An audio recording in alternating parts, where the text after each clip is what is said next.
Bienvenidos al podcast de la Academia Joy, primer capítulo, y estamos hoy con Vanessa. Hola. Ana, bienvenida. Bueno, cuéntanos un poco sobre ti. ¿Quién eres? ¿A qué te dedicas? Bueno, ¿quién soy? Pues soy Vanessa, me dedico a la educación, soy orientadora educativa desde hace ya muchos años y antes de ser orientadora pues daba clases a chavales de instituto. Un poco mi vida siempre ha ido muy orientada a la educación, en Muy resumen. bien. Y ahora mismo estoy trabajando de orientadora. Muy bien. Como somos una academia de inglés mayormente, la pregunta obligada, ¿cuál ha sido tu relación más o menos con el inglés en tu trayectoria, tanto de estudiante a lo mejor como profesionalmente? Cuando estaba en el instituto era mi asignatura pendiente, porque me ha costado siempre mucho trabajo. Entonces, es algo que tengo ahí, esa espinita clavada que en algún momento tengo que pulir. Claro. Sí, es verdad que hoy en día, desde que son muy chiquititos, se le da mucha importancia al inglés, a los idiomas en general. Quizá en nuestra época era mucho menos importante y es verdad que a lo mejor todo esto nos pilla un poco a destiempo, ¿no? Un poco como con Sí. el pie cambiado, ¿no? Por así Sí. decirlo, ¿no? Yo también lo veo así. Sí.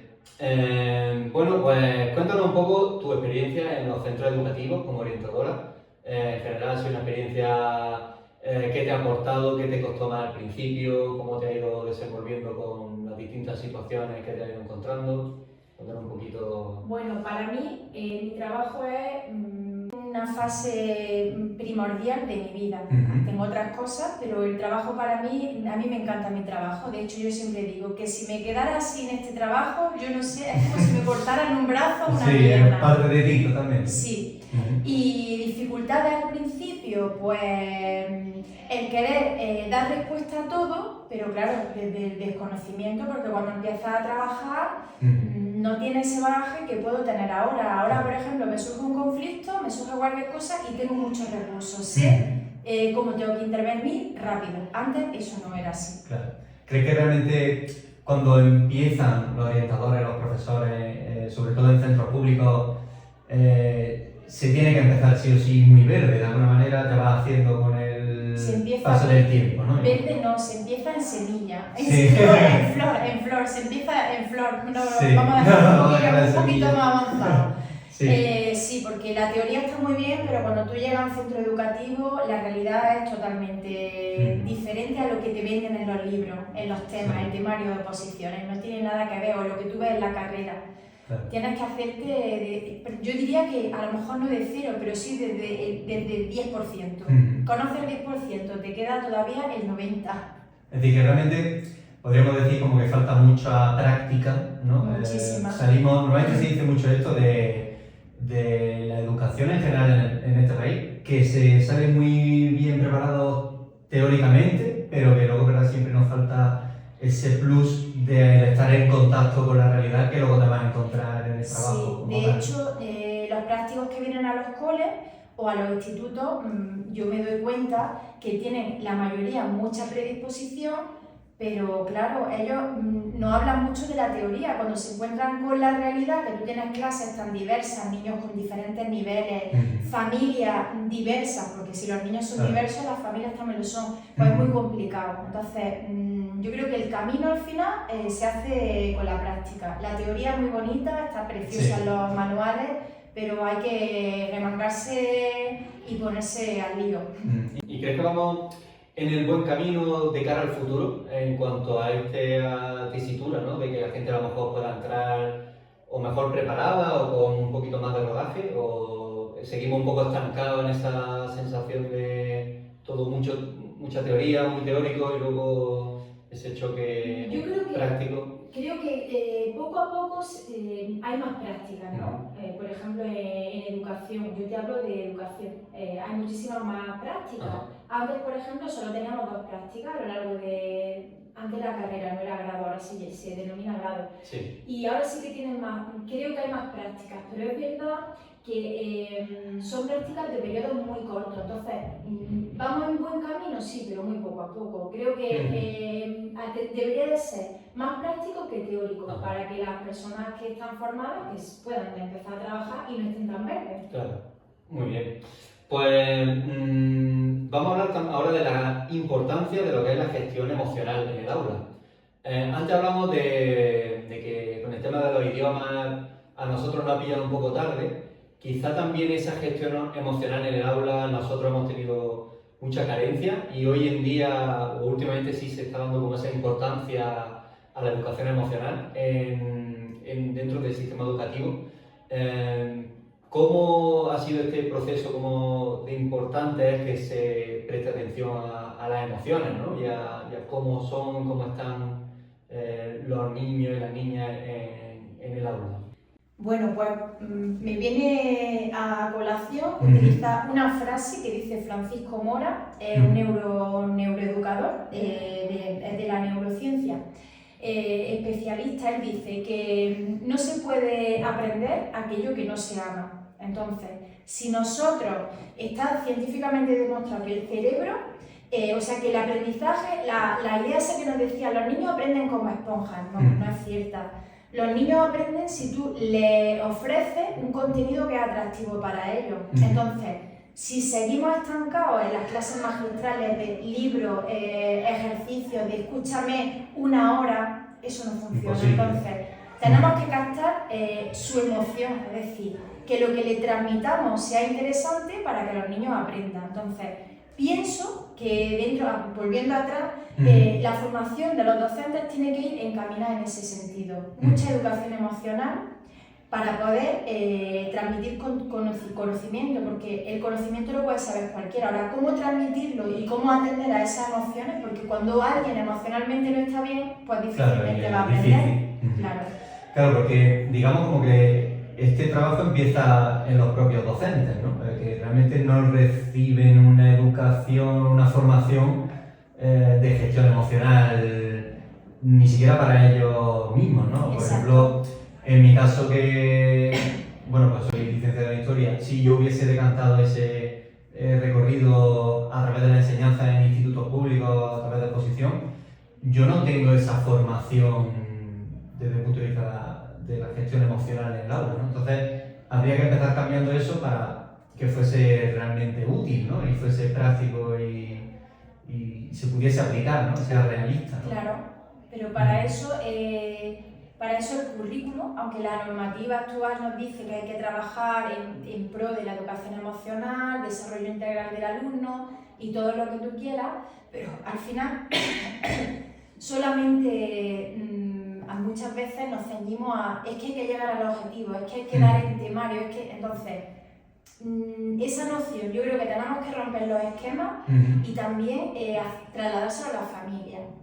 Porque la educación emocional tiene que empezar desde casa, claro. Porque también si nosotros en los coles y en los institutos trabajamos en esa línea y luego en casa lo primero que se le dice a un niño es tú no llores, claro. O por esa tontería no llores, o cuando alguien te diga algo tú lo que tienes que hacer es pegarle, ¿no? Porque claro. eso me lo dicen a mí muchos niños y muchas niñas. Entonces creo que la sociedad necesita esa formación y esa conciencia de que es importantísimo para crear personas de futuro, claro. Adultos emocionalmente estables. Claro. Sí.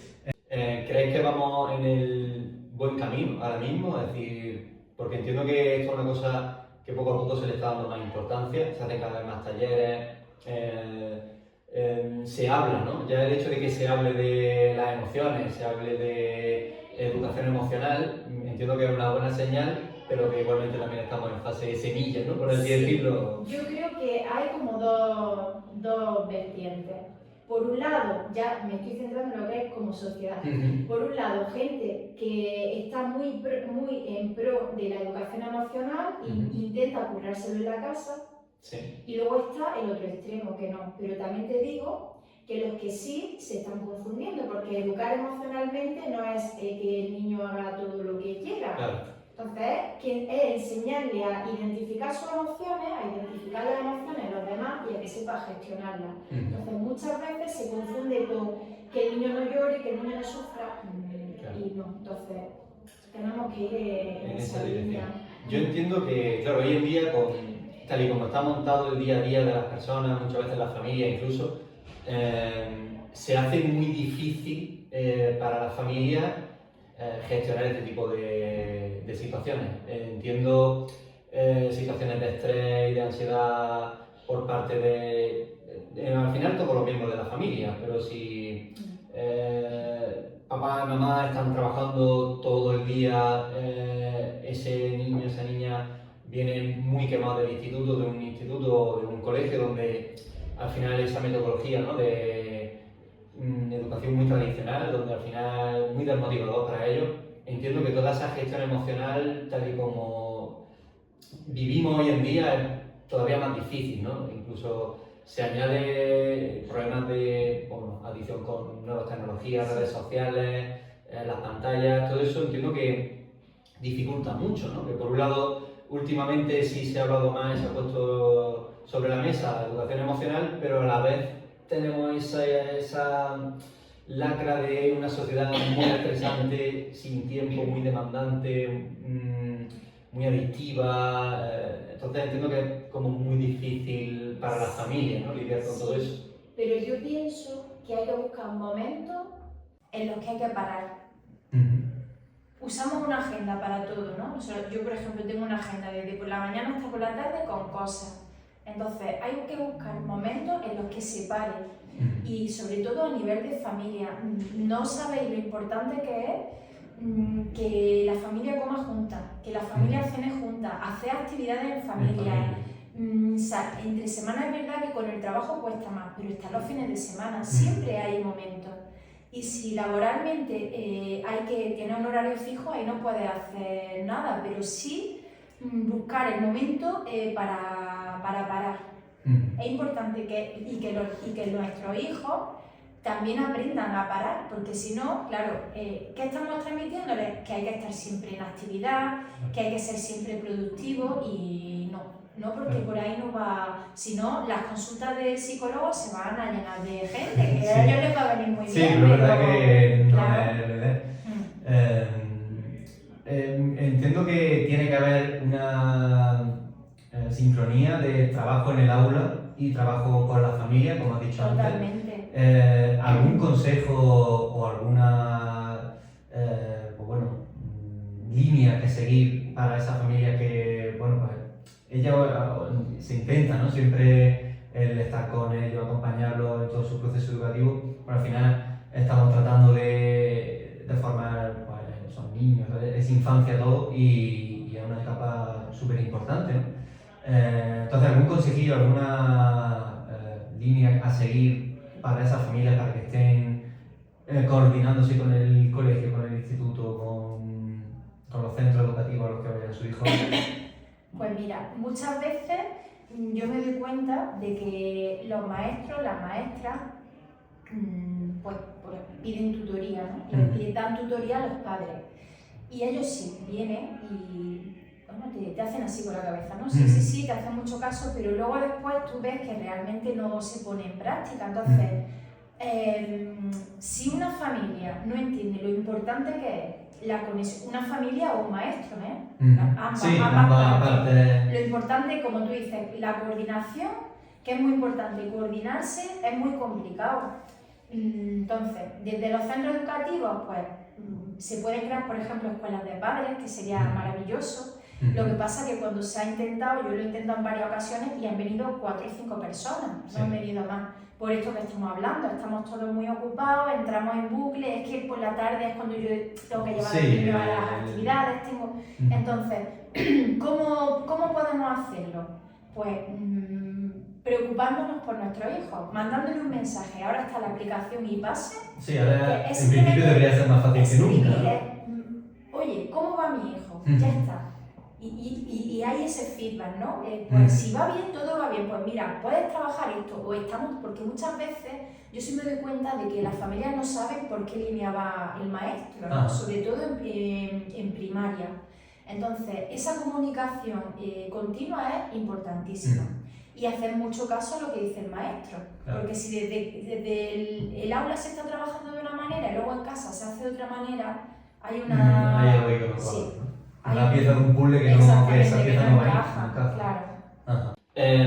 Como orientadora, ¿qué objetivos, qué idea de futuro tienes en mente ahora mismo?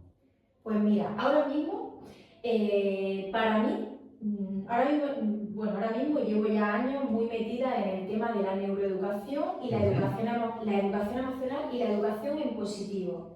Ahora sobre todo educación en positivo. ¿Por qué? Porque hay una idea errónea de qué es la educación en positivo. Educar en positivo no es que mi hijo no se frustre, no es no poner límites, es todo lo contrario. Educar en positivo es normas, límites y amor. Entonces, el amor lo tienen prácticamente los niños, todos los niños, pero confundimos el amor con darles cosas objetivas, es decir, darles objetos, ¿no? Pues es que mi hijo tiene móvil, es que mi hijo tiene la tablet, es que mi Sí, hijo la tiene típica frase de a mi hijo no le falta de nada, ¿no? Exactamente, pero si le está faltando es que el amor no es eso. El amor es justo lo que decíamos antes, pasar tiempo juntos, tiempo de calidad, porque tiempo que no tienes tiempo y el tiempo que tienes, el trayecto del coche para ir a la casa, pregúntale. Muchas veces no se le pregunta a los niños ¿qué has hecho bien en el cole? ¿Te lo has pasado bien? Y luego viene la sorpresa de, es que mi hijo está muy serio últimamente, pero si no le estás ni preguntando, entonces tenemos que de verdad parar, hay que parar y prestar más atención a lo importante, porque nuestros hijos al final van a crecer y el tiempo va a pasar muy rápido y va a llegar el día en el que nuestros hijos, sí es verdad que no van a querer saber nada de nosotros en el sentido figurado. No nos van a escuchar porque ya van a tener sus vidas, se van a ir de casa sus y ya van... sus cosas, sus Entonces, vidas. es muy importante, por eso la educación en positivo y el tema del uso de dispositivos, de tablets, de pantalla, eso para mí ahora mismo es mi batalla con los padres. Es en lo que más trabajo y lo que creo que debemos de focalizarnos más. Ajá. Como conclusión final, para cerrar el podcast de hoy, un broche final, algo que quiera aportarnos como conclusión, como cierre, un poco resumen de lo que hemos hablado. Esa educación es positivo. Educar en positivo y parar. Es que para mí esa palabra es mágica. Pues no paramos, últimamente pues la sociedad está apuntada de que no para. Tenemos que parar, buscar un momento para parar. Hay un momento al día que podemos hacerlo, entonces, y cuando acabe el día pensar, vale, hoy qué hemos hecho, porque muchas veces decimos, es que mi hijo va acelerado, es que mi hijo va nervioso, pero tú te has visto. Entonces, mirarnos, no vernos al espejo, sino mirarnos, nos tenemos que mirarnos y saber cómo estamos, y si no estamos bien, pues también intentar buscar ese equilibrio, ¿no? Y sentirnos bien con nosotros mismos para luego poder transmitirle a nuestros hijos que sean seguros. Yo no puedo transmitirle seguridad, que sea empático, que es así. Luego a mí me ve, claro, nosotros somos su modelo. Claro, es un poco mirarse a uno mismo y decir, ¿cómo estoy yo? Porque yo soy el que principalmente va a transmitir eso a... Es parar, mirarnos a nosotros mismos, mirar a nuestros hijos, pero con ojos de padre y madre, no con ojos de cómo los ven los demás, porque nosotros somos quienes los conocemos realmente, y entender que para aprender un niño y una niña tienen que estar bien. Primero tenemos que empezar la casa por abajo y luego ya hacemos el tejado, no empezar al contrario, sí. Muy bien, pues nada, dicho esto, muchas gracias por todo. Gracias a vosotros por estar conmigo. Y nada, nos vemos en el siguiente podcast. Estad atentos para la siguiente sesión de podcast.